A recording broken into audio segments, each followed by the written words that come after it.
So, quick context for this entire video. I grew up in the early 2000s when there was apparently a sort of nationwide paranoia about kidnappings, mostly in that there were quite a few in 2002 that got national attention. I actually remember my mom shoving me in front of the TV during a press conference about a little girl who got kidnapped and murdered, and being told that that would happen to me too if I talked to strangers. I was also told, not just by my mother but also my school's resource officer, to never ever answer the door if I was home alone because something bad would happen. They never said what would happen, just that it would be bad. Fast forward to when I was about 8 or 9, I don't remember. I was at my friend's house watching TV in her basement. We were flicking through the channels when she stopped on a movie where a couple were making out in a car. "Oh," she said, "I like this movie." She did not give me any warning. I did not know what to expect. Suddenly this guy was getting stabbed.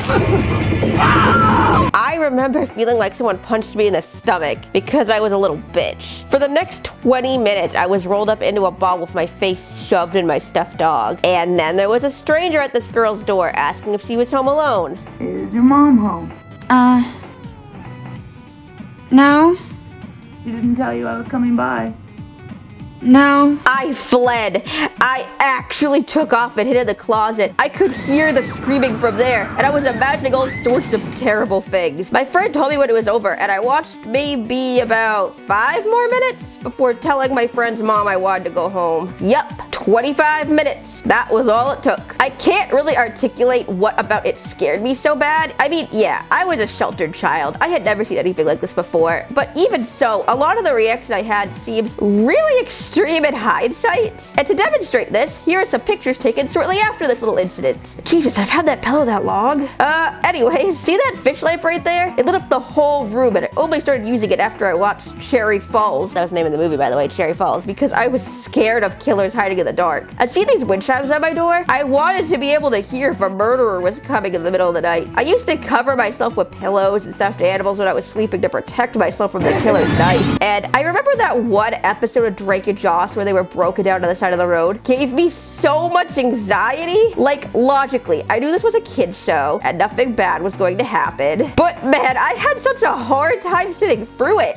Look, maybe I can fix the motor. You can't fix a sandwich. But probably the stupidest thing that ever came out of this is that the song Every Time We Touch My Cascade came out a year or so after I watched Cherry Falls. And for some reason, my little child brain was like, oh, this is probably how the blonde girl felt before she got killed. And now I associate Every Time We Touch with this movie. It's pretty funny to look back on now, but I was honestly pretty upset. I obviously didn't finish the movie. I don't know if the killer had a motive or what it was, but it felt like a random attack. It felt like these kids were at the wrong place at the wrong time, and the killer was just someone who wanted to do horrible things. And I think that resonated with me because my mom got it into my head that strangers were bad and hurt kids for no reason, and I finally had a visual to associate with that fear. Now, fortunately, I did eventually grow out of all that. I watched Harper's Island at age 13, and I liked it. It was the first horror thing I liked. I actually read a lot of horror novels in 8th grade and started watching a few horror movies in high school. Poltergeist was my favorite. But I just could not force myself to watch Cherry Falls. That 8-year-old was still in there screaming in terror. And then college came, and I watched Sin City for the first time. I think because a nostalgia critic recommended it, which is wicked embarrassing, but whatever. I liked it well enough. And oh my god, Brittany Murphy in that movie. Shut up and keep your hands to yourself or I'll cut your little pecker off. I fell so deeply in love with Brittany Murphy. I was entranced by her. And then my mom walked in and said, "Oh, that's Brittany Murphy, she's dead." A month or two later, I went to Greece with my cousins, one of them being Joanna, and it was kind of a slow day, so I was scrolling through Brittany Murphy's Wikipedia page and I saw, holy shit, it was you. You were that dark-haired girl who looked out the window and said, "Daddy," for some reason. And then I clicked on the page, and A slasher comedy. I got traumatized by a slasher comedy? Next thing I knew, I was sitting in one of those Greek internet cafe things watching the trailer. I was kind of struck by how not scary it looked. I mean, there was clearly some stabbing and stuff, but it had a weird tone and came off as almost sort of a B movie. This is my post. I can't just split. Cherry Falls.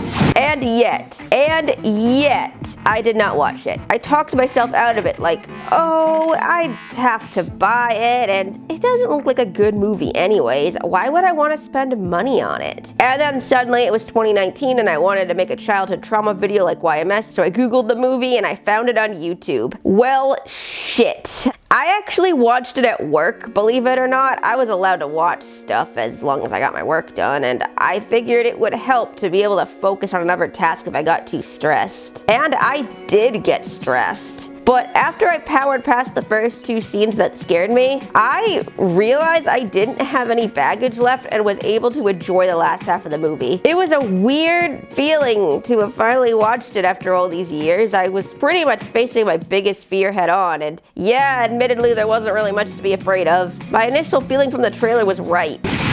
Class dismissed!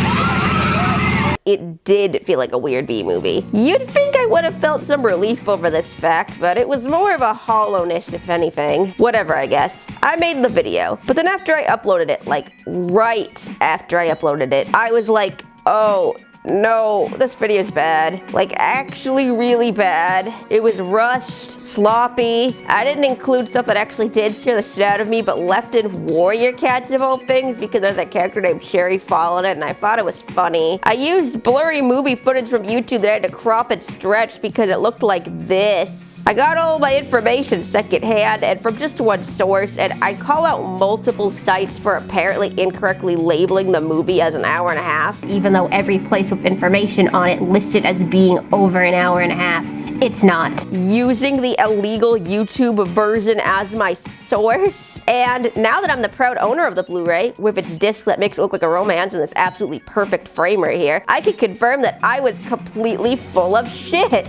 In my defense, I did actually compare the version uploaded to YouTube with the Wikipedia summary to make sure nothing was missing, and there honestly isn't anything on the Blu-ray that I hadn't already seen. And yes, the version on YouTube had credits, so I don't know where the 15 minutes went, and I can't even compare them because the YouTube version got taken down and all I have saved are clips. Oh, never mind. It turns out that the YouTube version was sped up slightly. That didn't even occur to me. Yeah, okay. Yeah, I'm pretty mortified.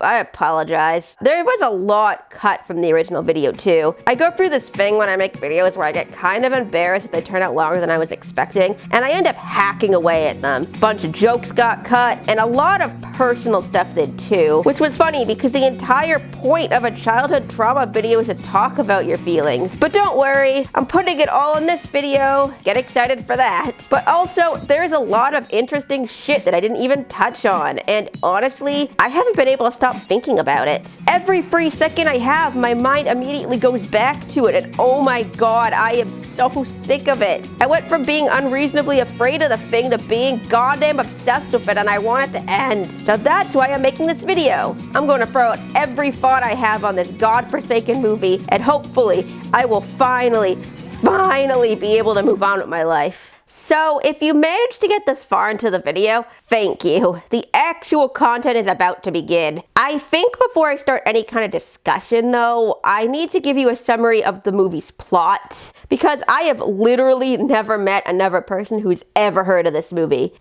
So here's some warnings, and here we go. The movie starts with a couple making out in a car. This is Rod and Stacy, and they get fucking murdered. Meanwhile, Jody and her boyfriend Kenny are also making out in a car, but Jody says she doesn't want to have sex and Kenny dumps her. I think we should start seeing other people. Jody goes home and her dad yells at her for missing curfew. Jody's dad is the sheriff. Most 6th graders can stay out later than I can. They're not the sheriff's daughter. And his name is Brent. The next morning, Brent's deputy calls him to investigate the murders. They find that Stacy had been tortured and had the word virgin carved into her belly. Brent goes to the school, and Jody's teacher, Mr. Marlston, urges him to share details of the case, but he refuses. That night, another student named Annette gets murdered. She also had virgin carved into her belly. Brent holds a meeting to tell the parents about the killer targeting virgins. Jody and her friend Timmy stay to watch. Timmy is killed and Jody is attacked. The killer starts to carve the word virgin into her thigh, but she manages to escape. Later on, she describes the killer to the police, and Brent goes to call the principal, telling him that the killer looks exactly like someone named Laura Lee Sherman. Looking at it? Tell me that's not her. Who? Laura Lee Sherman. Jody eavesdrops on them. She's also told by her best friend that the local teens are planning an orgy so that they won't get killed. Word got out that your attacker has this thing for virgins. So everyone's decided to take themselves off the endangered species list and have sex. Jody sneaks out to the library, finds some old articles, and then confronts her mom. Her mom ends up telling her that 27 years ago, a high school girl named Laura Lee Sherman accused 4 boys of raping her. The boys were from good families, so no one believed her, and Laura Lee disappeared not long after. She says that one of the boys accused was the principal, and another one was Brent. Your father. Your father. But her mom insists that Brent was too drunk to have done it. Jody goes to Kenny's house and tries to seduce him. You're only doing it because you're pissed at your parents. But they end up fighting and she leaves. Meanwhile, Brent is driving all over the fucking place trying to find Laura Lee. He finds her child abuse den and then gets a call from the principal. Brent finds him dead and then gets knocked out. Meanwhile, the orgy is starting. Kenny is there, but he decides to leave to look for Jody, who's cycling around and sees Mr. Marlston trying to drag a trunk into his house. She helps him and then finds her father in the trunk and gets knocked out. Surprise! Mr. Marlston was the killer the entire time! He's the son of Laura Lee Sherman, conceived the night she was raped, and he forces Brent to tell Jody what happened. Brent confesses to raping Laura Lee. It's basically confirmed that he's Marlston's father. Dad? And then Marlston starts to carve into Jody's thigh again. But Kenny forces his way in and frees Jody and Brent, only for Marlston to kill Brent anyways. Kenny and Jody run to the orgy, Marlston kills the cop, and then bursts into the orgy and starts wildly stabbing people. Jody pushes Marlston off a balcony, but he survives and then the deputy shoots him to death. Sometime later, Jody lies and tells the authorities that she has no idea why Marlston committed the murders, and then she spots Laura Lee lingering across the street.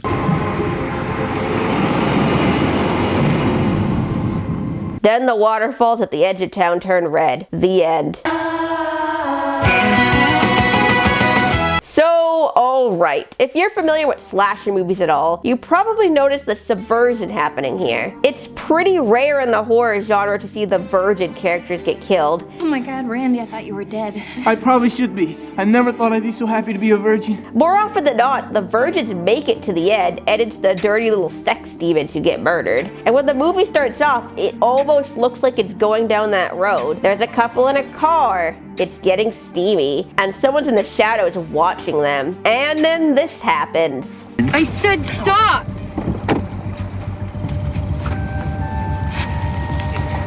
I want my first time to be with you. And so do I. Cool. I understand. Please, Stacy. Stacy visibly rejects Rod and tells him she's not ready to have sex yet, and it's only then that the killer makes his move. This obviously isn't something I would have understood as a child, and I doubt the friend who showed it to me understood it either. Every time I explain the premise of this movie, the person I'm explaining it to gets skeeved out, which is understandable, but as a concept, I like it. Even the title is a reference to it. So the cherry refers to the expression popping your cherry, which is shown in the movie in the form of these posters, and means to lose your virginity. And falls is like a release or a loss. So the title is basically Virginity Lost.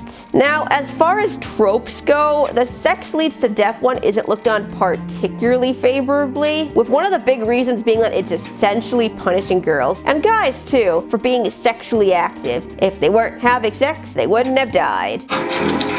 We weren't doing anything, we were just messing around. Cherry Falls is subverting this. If Rod and Stacy had sex, they wouldn't have died. I always thought that having the promiscuous girls killed off first was a kind of very right-wing thing, and I thought it'd be funny to turn that on its head. In most of these kind of movies, if you have sex, you die. In this one, I think we've created the first kind of liberal psychopath, if you will. They're usually very conservative, in as much as if you have sex, you are then made kind of safe. This already isn't super great because it means that Stacy is being punished for not giving it to Rod, but by and large the movie is pretty good about not really falling into the trap of punishing people based off of virtues. Yes, virgins are being killed, but Jody, Mark, Sandy, and probably Kenny make it to the end of the movie alive and with their virginities intact. And Marlston kills a lot of people who aren't virgins. Hell, an orgy breaks out in response to the killings, thinking that they'll be safe if they lose their virginities. But they get attacked anyway. Because, yeah, at the end of the day, why would the killer care who's a virgin and who isn't? Especially when their goal is to just cause as much pain as possible. This is a movie where virtues won't save you. And for that reason, I think the premise works really well, which is a huge leg up on the other super savvy movies that came out after the success of Scream in 1996. 13 Ghosts was just another victim to the modest supernatural craze that overtook a rough decade of horror remakes and cheaply produced direct-to-video ripoffs. Cheaply produced? How dare you? Cherry Falls had a budget of $14 million, which, oh yeah, is the same budget as Scream. So it became the most expensive television movie ever made. $14 million television movie. I'm sorry, I don't really care that much. It's just a movie. You could dislike it if you want. But you know what? I'm going to put my reputation that I don't have on the line and say that the basic premise of Cherry Falls is more clever than the basic premise of Scream. The very, very basic premise. Because while Scream makes fun of the trope seen in most horror movies, it still changes very little about them. Cherry Falls, on the other hand, actually subverts and changes the trope it's mocking. They're precious, virginal children. Unfortunately, that's really the only leg up Cherry Falls has, because while Scream only really changes up a handful of tropes, one, ironically enough, is that the final girl isn't a virgin, something even Cherry Falls didn't do. It is self-aware, and it does something clever with every single trope, even if they remain mostly intact. Careful. This is the moment when the supposedly dead killer comes back to life for one last scare. Cherry Falls subverts one trope really, really well, and then plays almost the rest of them completely straight. Here's the microfist scene you see in every slasher. This is a common scene in horror films, isn't it? Where the heroine goes and looks up something in a library or on microfiche or what have you. We see it a lot. We couldn't avoid it. Killer comes back for one more scare. Here's the gay best friend. But we asked him to play Timmy as a gay guy, so that Jody would have that's Brittany's character, would have a sort of a gay best guy friend. Thanks. There's yeah, no, we'll get to that. And my personal favorite, the female victim's deaths being unnecessarily gruesome. A lot of blood pumped out of her wounds. Which means all this was done to her while she was still alive.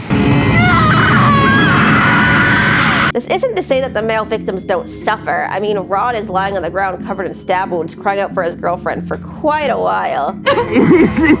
And God knows what happened to the principal, but like, come on, look at Annette's body. Look at it. Are those knives? This guy brought 5 knives he didn't want back and then stood on a ladder and shoved them straight through her limbs? Why? At first I was like, okay, he's crucifying virgins, and these kids are paying for the sins that the town committed, right? So maybe there was some intent there, but there isn't any other religious imagery anywhere in the film, and in fact, the way that they're crucified doesn't resemble the crucifix at all. Stacy's left hand is nailed lower than her right, and Annette is on the ceiling. So why would they? Oh, they got nailed. Get it? Nailed.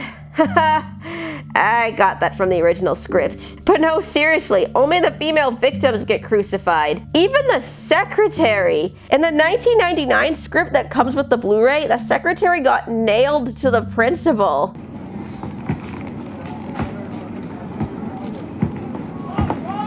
Also in the 1999 script, the word mercifully was used for both Ron and Stacy's deaths. For Ron, it was used to describe his quick death. For Stacy, it was used because she lost consciousness halfway through her torture. But then the killer wakes her up so she could feel the rest of it. Okay, look, this criticism goes back pretty far within the horror genre, with the Texas Chainsaw Massacre essentially doing the same thing with the death of their couple. And granted, Cherry Falls has a better reason for doing this than the Texas Chainsaw Massacre. During the scene of the coroner confirming that all the victims were virgins, we see a flash of Annette's corpse, then a flash of Stacy's death, and then Jody lying in bed. What this means is pretty clear. Brent is looking at the torture of these girls and is terrified that the same thing will happen to his daughter. Stacy and Annette suffered to make Brent feel bad. Still not loving that, but okay, what? Wait a second, that's an entirely different trope. And look, this isn't to say that you can't crucify or torture your characters. Like, this is a slasher movie, do whatever you want. Let's just have some equality here, huh? The only other trope that gets subverted in any way is the overprotective sheriff dad who is concerned about his daughter's virginity, with the sheriff dad here actually asking his daughter to have sex. Can you go further than you have? Yes. But by and large, the tropes in this movie are just never subverted or mocked or even explored in any meaningful way. They're just there. And it's not like Cherry Falls tries to be clever and fails. It just feels like it has some interesting ideas and it never does anything with them. Take this scene where Brent explains that virgins are being killed to the town's parents. All three victims, to the best of our knowledge, appeared to be virgins. The parents are outraged, and they're clearly more concerned about preserving their children's virginities than the fact that they might be killed. Well, what are we supposed to tell our kids? To go out and get laid if they want to feel safe? Which is interesting, but it never goes any further than this. The only thing we get is this. But we are getting some calls from some irate parents. What do you want us to do about this sex party the high school kids are throwing? But otherwise, we never see any of these parents again. Same thing with the teens using the murders as an excuse to get laid. Next thing we have to do is find a psycho who's offing chicks who don't give head.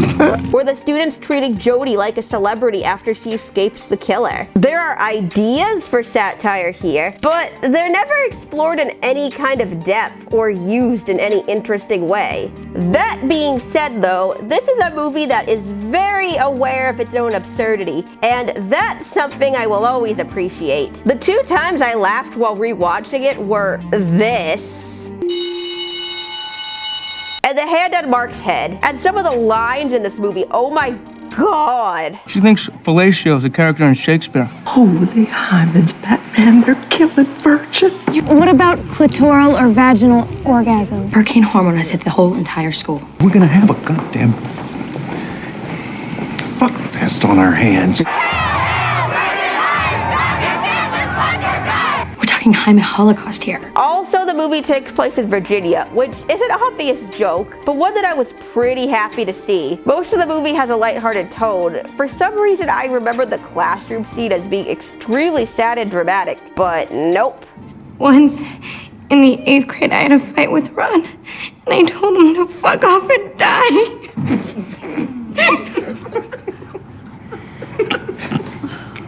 There is a bit of a total whiplash at the end, I will say, with Laura Lee's backstory being played completely straight. Smash cut to naked teenagers falling down the stairs. Now, the original script written by Ken Selder in 1998 was supposed to be a lot goofier. The tone is slightly different.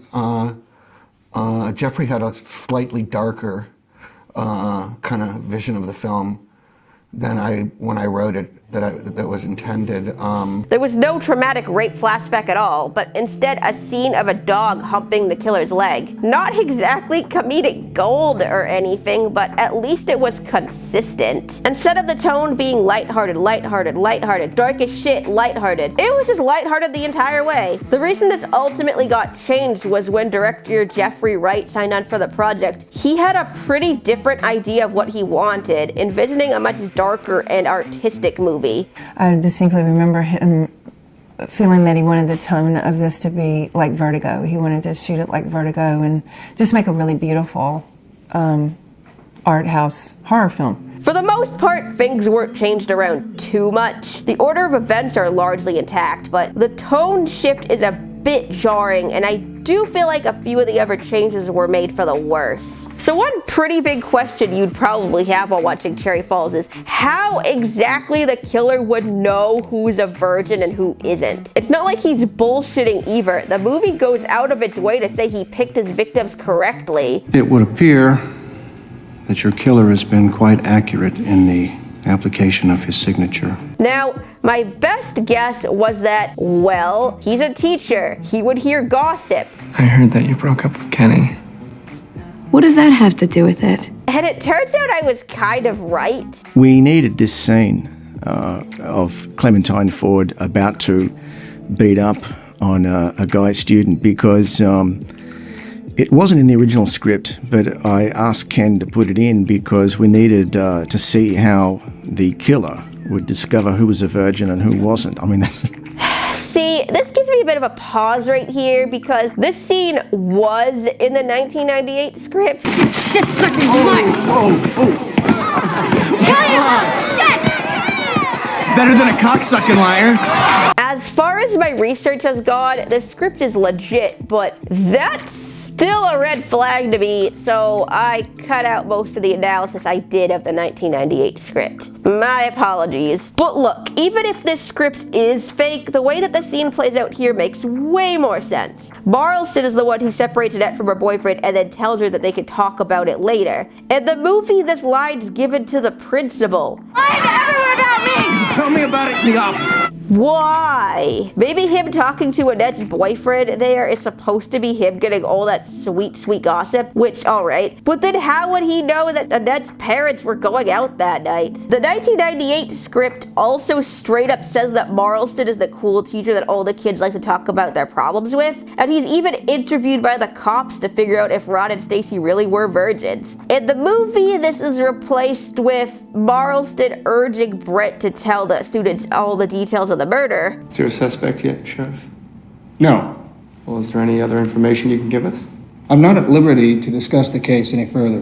Well, Sheriff Plato says the polis can only remain healthy if truth is available to all citizens. Which, okay, I suppose is a hint to his identity. But instead of interviewing him, the cops talk to the coroner who investigates the female victims. The hymen was intact.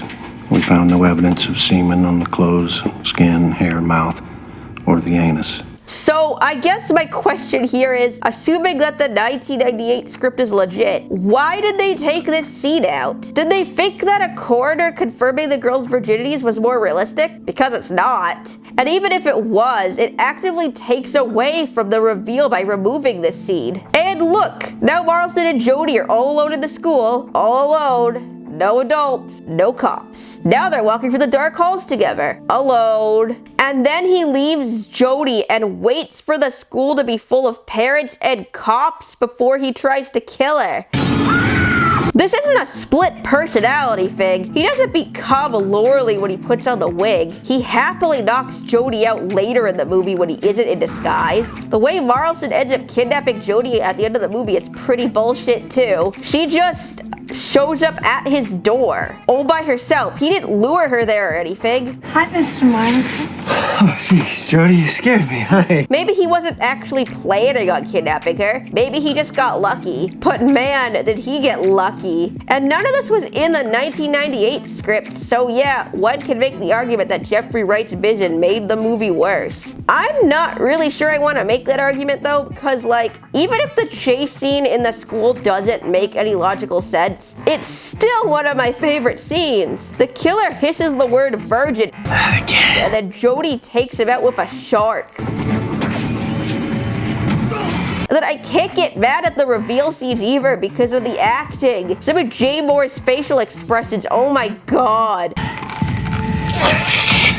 And watching him, Brittany Murphy, and Michael Biehn play off each other. I voted shut up! I'll kill you! Shut up! All right! I'll tell you! Oh, so good. Jay Moore and Jeffrey Wright apparently did not get along. I have to confess, while we were making the film, I had a difficult relationship with him. I needed people to be flexible about what we were going to shoot from one day to the next. But of course, this can be upsetting. And Jay wasn't too happy about it. We're still going to do it. We're still going to have a great time doing it. We're going to try to make it look as original as possible. So they went and hired a lunatic from Australia. But he still kills it in the role. Oh my god. God damn that bell! Things on set seemed pretty tense in general. Wright and the cinematographer also butted heads quite a bit, which led to the cinematographer walking off set at one point for nearly 2 days. Anyway, things got a little heated and escalated. And Tony suddenly disappeared from set. And about 10 minutes later, one of his sons, two of which worked in the camera department, told me that he'd walked off in protest at my insistence on the shot. That went on for 24 hours, I think, maybe 36. This is a pretty big deal because they only had 30 days to film and were constantly running behind and over budget. I remember when I visited, they were already way far behind and heading pretty severely over budget, and that's why a bunch of the stuff got cut from being shot. I think it was only like maybe a 30-day maximum day shoot, and they were already like 3 or 4 days behind. Selden claims that a lot of scenes he wrote were never shot, though Wright managed to shoot the Laura Lee rape scene. And he added the actual flashback rape scene. That was the biggest change he made to the script, that in the original script, there wasn't a flashback. Oh, and there was the sheet thing. Yeah, the sheet thing. I originally wrote the script. It described the final orgy as a sea of white sheets that were going up and down with red splotches appearing on them, as Brittany Murphy is chased through this orgy by this, a serial killer. Which, now that I think about it, is some really on-the-nose imagery for a movie about virginity. Damn, that's a shame it didn't make it in. What did make it in was a bunch of fully naked people rolling around and fucking each other. Which, yeah, you can imagine that didn't go super well with the MPAA. Jeffrey decided to get rid of the sheets and shoot everybody nude. And so I think he was obligated contractually to deliver an R-rated copy. So almost all of the stuff he shot of the orgy couldn't be used because it was X-rated. And speaking of the MPAA, it's pretty ironic how in my original childhood trauma video I had a running joke about how scary it was to grow up in a post-Columbine America. Oh, the joys of being a youth in a post-Columbine. Don't know why I turned that into a joke, but alright. But I didn't realize that the movie that had made up the finale of that video was actually a result of the culture that surrounded Columbine. In case you don't know, the Columbine Massacre was a mass shooting that happened on April 20th, 1999 at Columbine High School in Colorado. It wasn't the first school shooting, but it was arguably the first one to get the kind of media attention it did, and it's still dissected and talked about to this day. That people can't name a lot of the other shootings, but they can name Columbine because that was the first big one. Now, one could go through the myriad of ways that Columbine shaped American culture, but most of that is not relevant to this discussion. What is relevant is that after Columbine, people were scrambling for someone to blame, and violent media got a lot of it. The two byproducts of that whole tragedy were violence and entertainment and gun control. And how perfect that was the two things that we were going to talk about with the upcoming election. News outlets were literally running stories claiming that the two gunmen loved Marilyn Manson and were wearing his shirts at the time of the massacre. Both things that turned out to be blatant lies. The Matrix even got blamed because the characters wear trench coats, which was what the shooters wore during the massacre, and because there was a Marilyn Manson song in it. That's it. This is still a debate that's happening, by the way. I mean, how often do you see video games getting blamed for violent crimes? But the late 90s, early 2000s was the height of it. And unfortunately, Cherry Falls was in development during this time. Now, Cherry Falls was originally going to be distributed by October Films, which is owned by Universal Pictures, through their studio Rogue Pictures, which was their genre division. However, Universal ended up selling October Films to a man named Barry Diller in 1999, who used it to create the brand new studio USA Films, along with his television network USA Network. So, Cherry Falls was slated to be USA Films' first release, and unfortunately, the Senate was going fucking crazy at the time. I remember the company got sold, and literally like a month before the film came out, there were these Senate hearings on sex and violence in teen films. And the Senate went through a whole thing where they, basically condemned the depiction of sex and violence in teen films. I don't remember exactly what they said, but it threw a spotlight onto a film like Cherry Falls. USA Films did not want their first release to be a film that went against the Senate, especially since the film was getting butchered. The MPAA kept slapping it with an NC-17 rating, and Jeffrey Wright was obligated to deliver an R rating, so they had to trim away a lot. They trimmed out almost all the nudity and a huge amount of the violence. At the end of it all, despite being somewhat successful overseas, USA Films decided to cut their losses in America and aired Cherry Falls on USA Network, which is how I came to watch it a few years later, and how it ended up being the most expensive TV movie ever made. But in the US, they decided to put it on USA television instead of putting it out in the theaters. And so it became the most expensive television movie ever made. $14 million television movie. And it's extremely obvious just in the first scene what kind of cuts had to be made.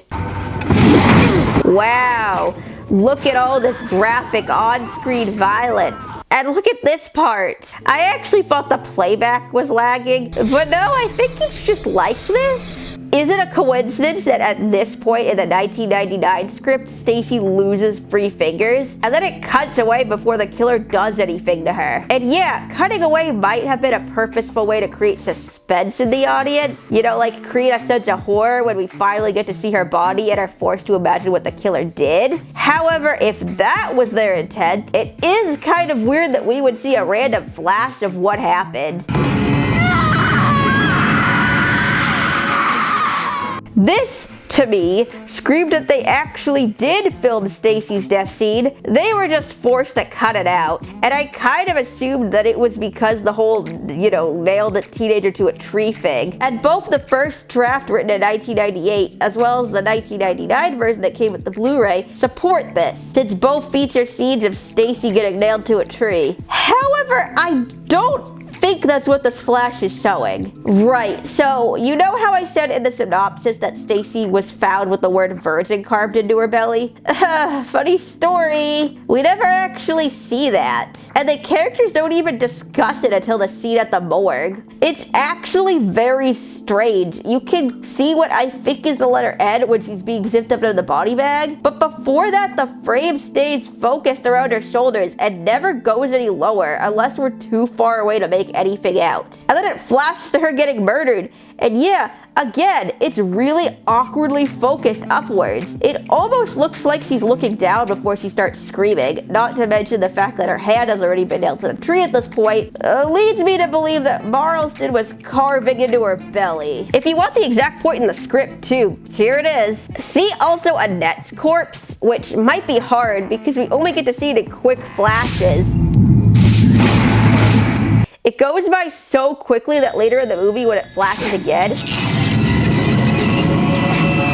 my friend had turned away for a second, and when she turned back, it was gone. And she didn't get why I was so startled. Annette's corpse is extremely visually interesting, but it's not much more gorier than Stacy's. So why are we allowed to look at Stacy's body for a good few seconds, but not Annette's? Maybe the word virgin that was also carved into her belly? You could just about make it out if you manage to pause at the right time, but at least you get to see Annette's body. We only get told about Rod's. Over here, I found the boy face down in the water. About 1 million stab wounds in him. This always kind of rubbed me the wrong way. It took me a while to figure out exactly why. But look, we never see their faces when they're talking about Rod. I found the boy face down in the water. It's either a shot of the cops from behind, or they cut to the person who isn't talking. About 1 million stab wounds in him. This screams to me that it was dubbed over. Now, in both of the scripts, Rod is laid out in front of Stacy's body. Changes could be made along the way, of course, but the dubbing made me suspicious. So I went into the scene frame by frame, and yeah, no, there's something by her feet. I mean, maybe it's a log, a black, vaguely human-shaped log, and Rod was wearing a baggy black jacket. I think that might be Rod. Which, assuming I'm right, does raise some questions. Was his body really too gross to show on screen? Especially when we actually got to see him die. I mean, it's choppy and cut in a way where it's mostly off screen. But yeah, no, there it is. Well, the coroner scene says that all 3 victims had the word virgin carved into them. As you can see on the inside left thigh, there's a 1-inch deep carving of the word virgin.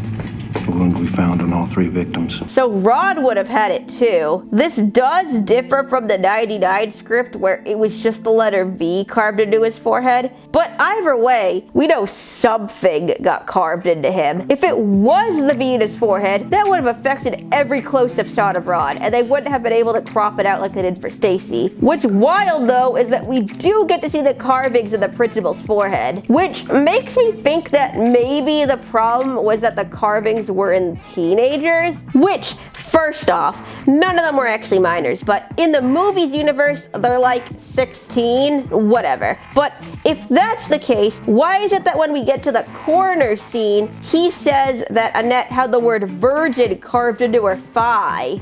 As you can see on the inside left thigh, there's a 1-inch deep carving of the word virgin. Which I know isn't true because I can see it. You can't even see it when they show her body in the morgue. Is there something the MPAA didn't like about the belly in particular? So much so that they had to change it even when we didn't get to see it? I don't understand. Who is it? Now, despite all my investigating, it's hard to say exactly what the original scenes were meant to be. IMDb makes some bold claims that, frankly, I am unable to verify, and this review of the movie from the year it came out claims that Annette's death scene was originally over 5.5 minutes long, which, yeah, seems to make sense. Okay, just 1 second. While I was hiding in the closet as a child, I was imagining all the horrible, horrible things being done to her. But in reality, the scene is nothing. Absolutely nothing. There isn't even any blood until her parents show up. And in the 1998 script, Annette's death is a much longer, much more gruesome chase scene. However, in the 1999 script, which is the shooting script, it goes down almost exactly how it does in the movie, with the only notable change being that instead of the killer pretending to be her mom's friend to get into the house, he pretends to be injured, which is kind of interesting. It's like a mirror of Stacy's death, but yeah, as far as I've been able to find, there's no sign that they shot this scene to be any more drawn out. What I can say for sure, because it was confirmed in the director's commentary, is that there is missing footage from the opening. But even here, there are a lot of shots missing. From the rape scene. Some of the most controversial scenes that were removed from the film, were the ones that we shot to do with the past. And, of course, the orgy. The topless bits were all cut out, but in the original version, they were there. The deputy's death was also a lot more graphic. This is my post. I can't just split. This is actually the one instance of CGI in the entire movie, which you can see in the behind-the-scenes footage. This is my post. I can't just split.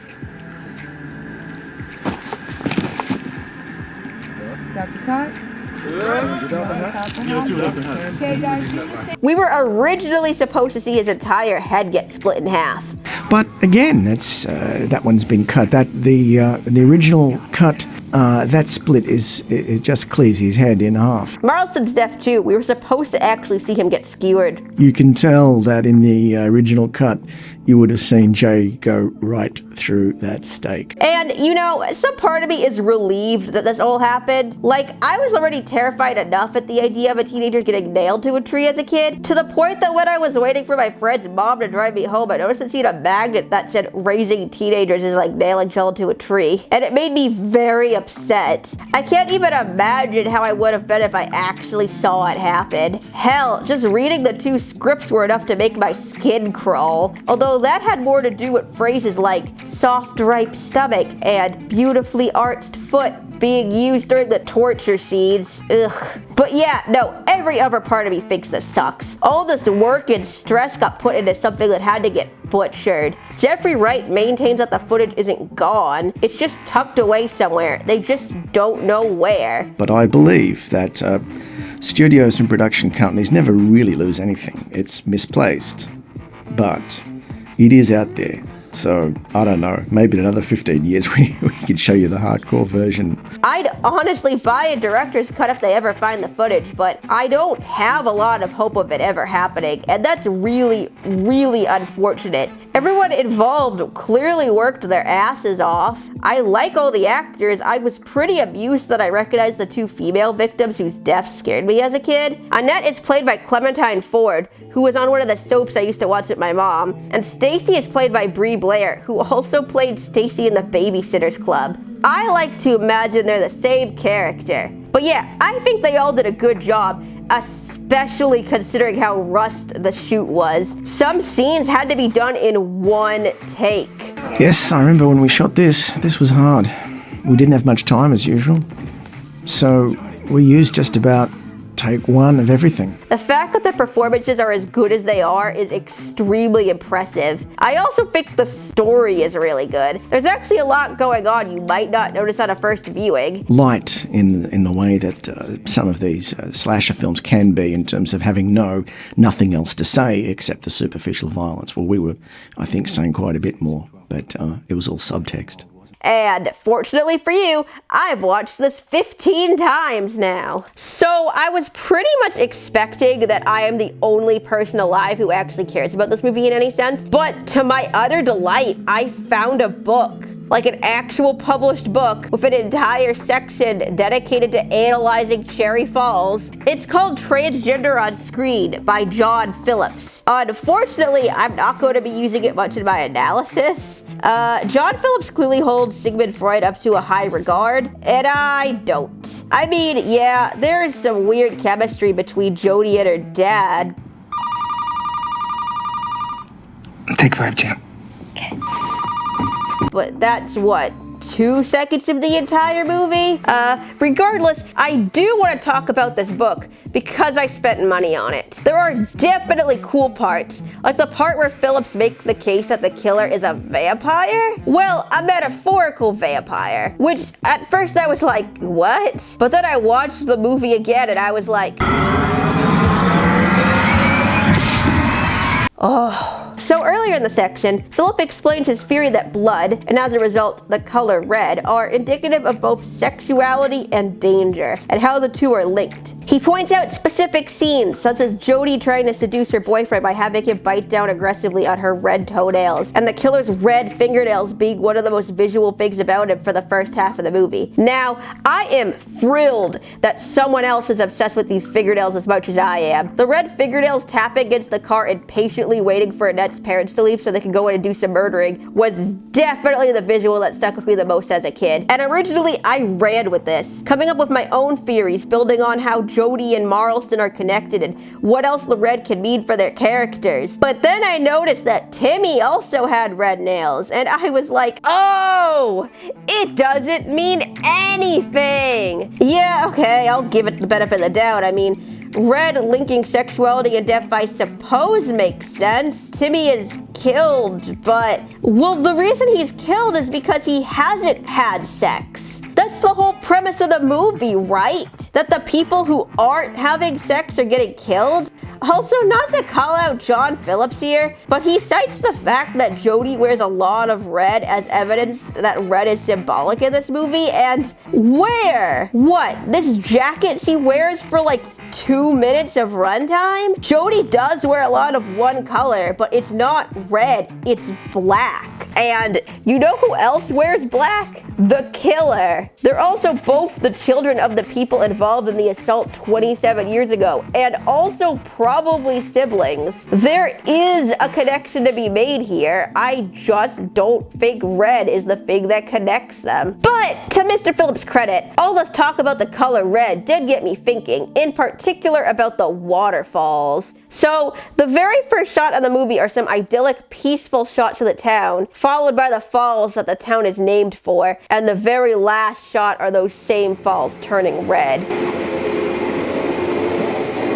Now, Phillips' interpretation is that since the falls are featured in the title, which is a virginity pun, them turning red is a reinforcement of the idea that sex and death are linked. And yes, okay, an idea I can build off of. So let's talk about the title a second. Yes, it is a virginity pun, but it is a pun that refers specifically to losing your virginity. And losing your virginity in general is typically seen as losing your innocence. And typically the idea of popping your cherry is associated with blood, specifically that you bleed when you lose your virginity. The murders Marlston commits are very, very bloody. I know that we don't see most of that blood because the MPAA is run by whores, but the intent, at least, was to make them bloody. But there was a day when he took a look at the blood on one of the victims and said it was too much, and I looked at it and I said to him, I think it's fine. And we also have the imagery of Annette's parents spilling red wine onto a white tablecloth while their daughter is getting murdered. Aside from Brent and the principal, Marlston was purposefully targeting the most innocent members of the town. He says so himself when he's monologuing about his motive. So what better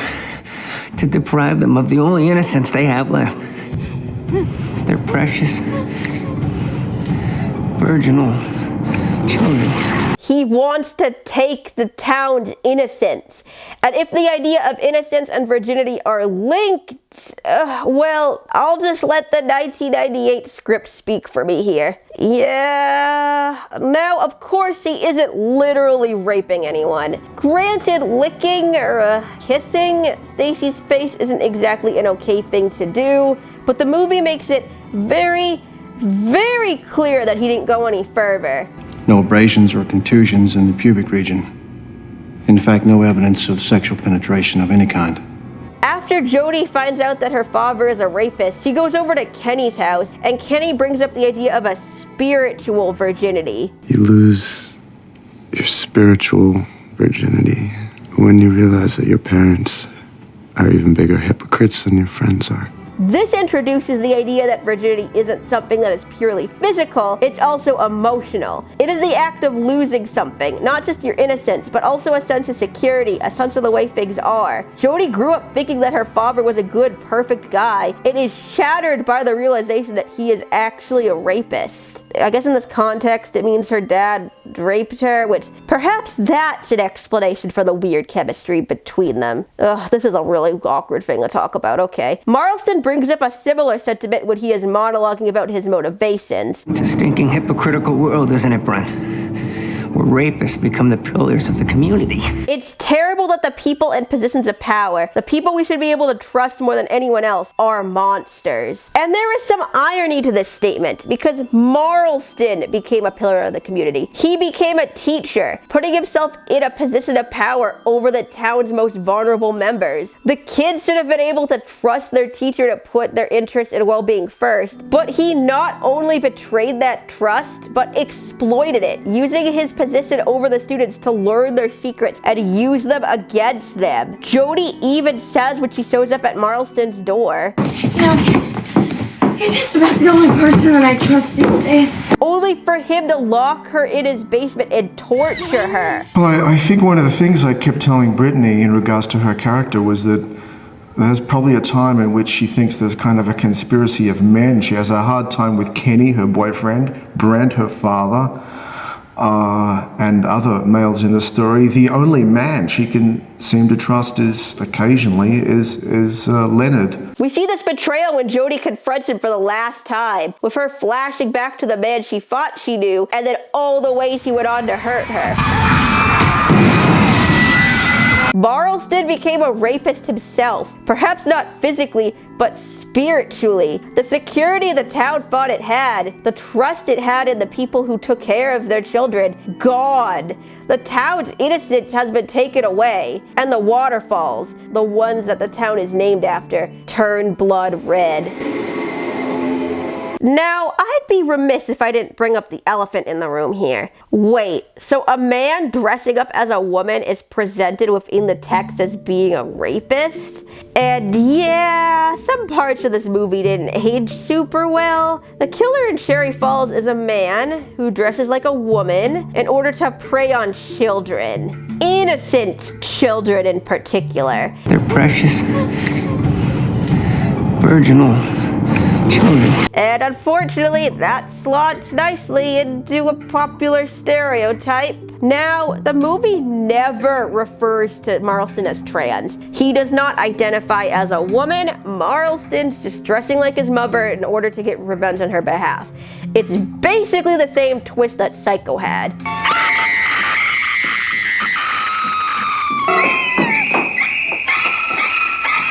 But even Psycho jumped in at the very end to say that Norman Bates isn't trans. Why was he dressed like that? He's a transvestite. Not exactly. And the book I had bought to analyze this movie is called Transgender on Screen. I don't think it's purposely trying to cause harm, though. I mean, if I told you that a horror comedy ended with the reveal that the apparently female killer was a man the whole time, played by a Saturday Night Live alumni to boot, you would probably picture a lot of horrible jokes. But there aren't really any. There's only really this part. Why are you wearing lipstick? Because it makes me pretty. And Marlston casually applying makeup while emotional shit's happening. Well, you know what happened. Yeah, well, I don't remember, so keep going. But otherwise, the twist that Marlston was Lorelei the entire time isn't presented as a punchline, it's presented as a reveal. But that's not to say that Cherry Falls deserves a gold star because they could have taken more cheap shots and chose not to. Because, one, just because it's done for horror doesn't make it any better. And two, the original script, the one that was written to be more comedic, did not have Marlston dressed like Lorelei for the climax. He was actually wearing khakis. Instead, the comedy was based entirely on a teacher showing up to a high school orgy and a dog humping his leg. I can understand the reasoning for wanting Marlston to be dressed like Lorelei for the climax. I mean, he was wearing it every other time he killed someone. Gotta keep it consistent. But it does come off as a bit exploitative, especially since he apparently took the time during the struggle to put his wig back on before going after Jody. I guess there could be an actual reason, though. I mean, I did go on an entire tirade about how dumb it is that Marlston didn't attack Jody until he was in his full Lorelei outfit, but maybe it does mean something, that the fact that he has to be dressed like Lorelei when he actually kills people because he's getting revenge on her behalf. Because Cherry Falls is basically a rape revenge movie, right? It's basically I Spit on Your Grave, except someone's doing it on the girl's behalf. Which, okay, perhaps not great from a feminist perspective. I mean, we don't even know if Laura Lee's dead or not. But it is interesting that Marlston isn't just going after the rapists. Hell, the rapists aren't even first priority. The rape happened 27 years ago before the events of the movie. Ron, Stacy, Annette, Timmy, and Jody didn't even exist yet. And two of the rapists hardly even get a mention in the movie. Two of the guys left town about a year after that. First Tom, then Harry, then Jim.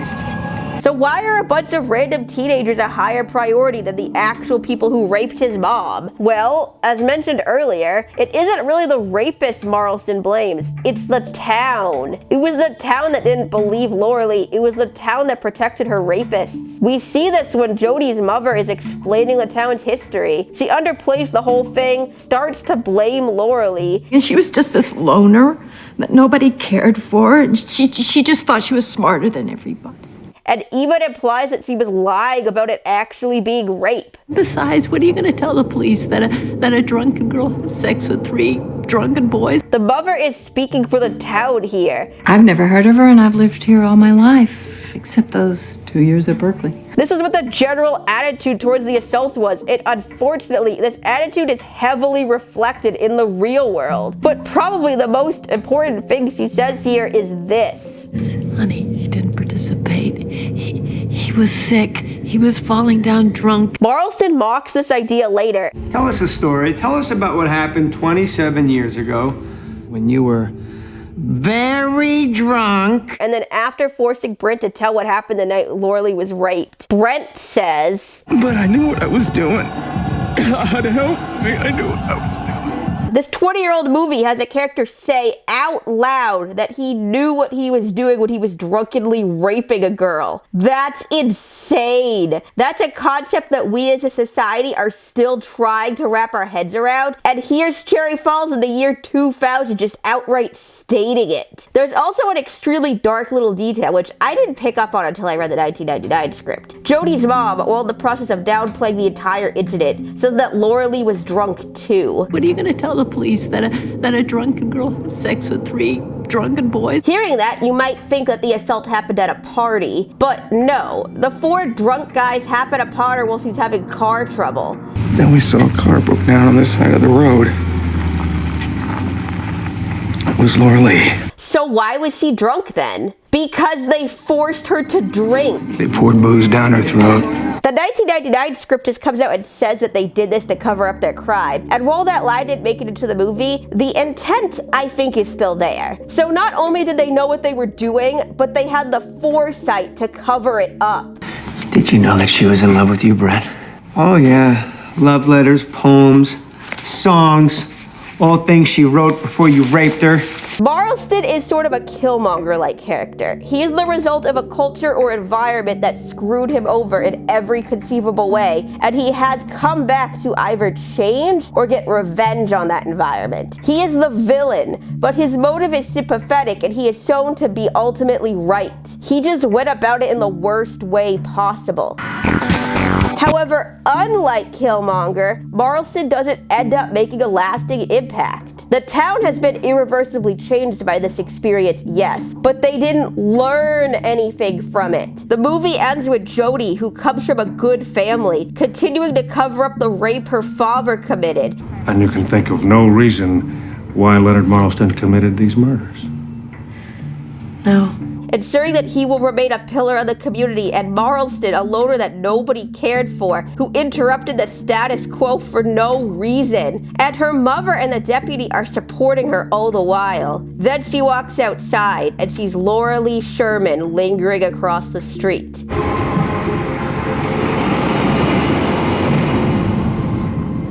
Now, one thing that John Phillips claims in his book is that Cherry Falls is pushing a normative agenda, with things going back to normal with a scary deviant getting killed and Jodie and Kenny resuming their straight, sexless relationship. But I don't agree with this interpretation at all. Yes, Marlston dies. Yes, Jodie and Kenny kiss. But the very next scene shows why continuing on as normal is not a good thing. Marlston wasn't an anomaly who showed up into a perfect, peaceful little community and just started killing for no reason. He was the product of the toxic environment created by the town, and by continuing to perpetuate the attitude that created Marlston in the first place, by going back to the way things were and refusing to learn anything from this experience, they're ensuring that the problem never actually goes away. Whether or not this person is the real Lauralee or the ghost of Marlston or even just a hallucination is completely irrelevant, because it serves as a grim reminder. There will be an ever Lauralee. There will be an ever Marlston.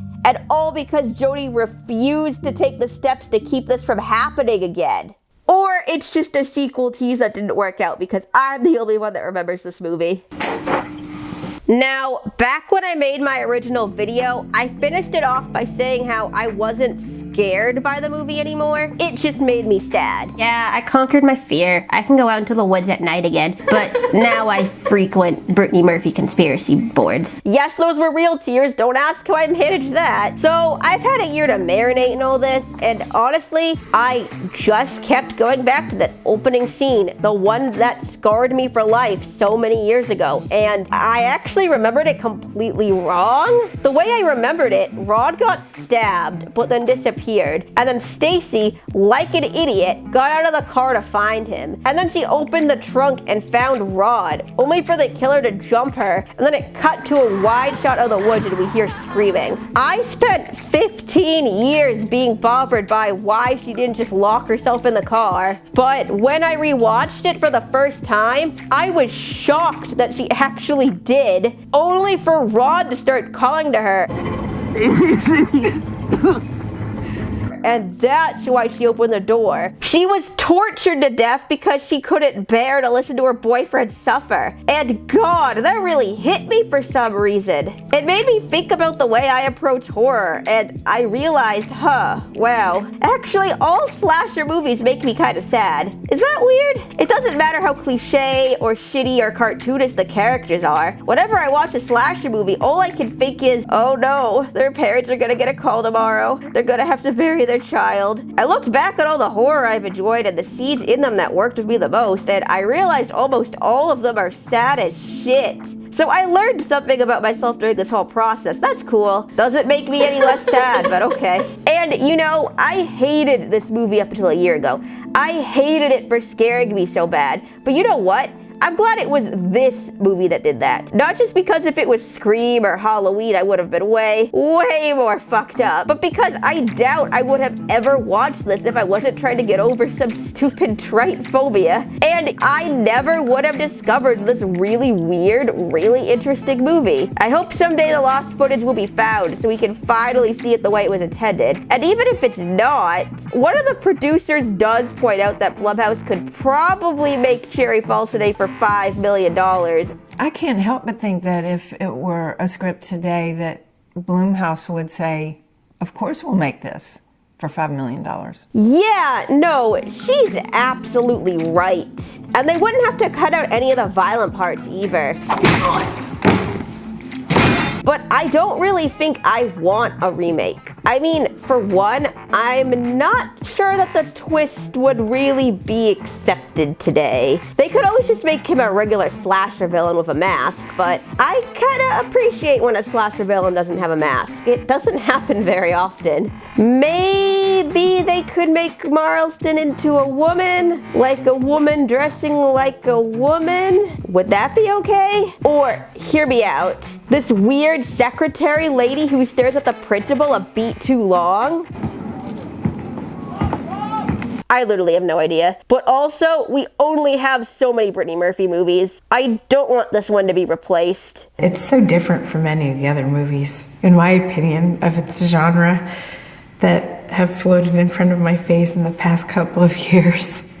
And I thought, oh, this is cool. This one I actually want to be a part of. I hope they enjoy it. I hope people are affected in some way. I hope that people can find the comedy in it. This clip actually made me cry the first time I saw it. Just the combination of her now being gone and the movie itself being shoved onto a TV network to rot, it sucks. It just really sucks. I guess in the end though, it did affect me. Probably not in the way anyone expected, but in the end, I spent over an hour talking about this movie, and I spent years and years thinking about it. Yeah, it's a heavily flawed film, but I appreciate it. Took me 15 years, but I appreciate it. I still hear your voice when you sleep next to me. I still feel your touch in my dreams. Forgive me my weakness, but I don't know why. Without you, it's hard to say. 'Cause every time we touch, I get this feeling, and every time we kiss, I swear I can fly.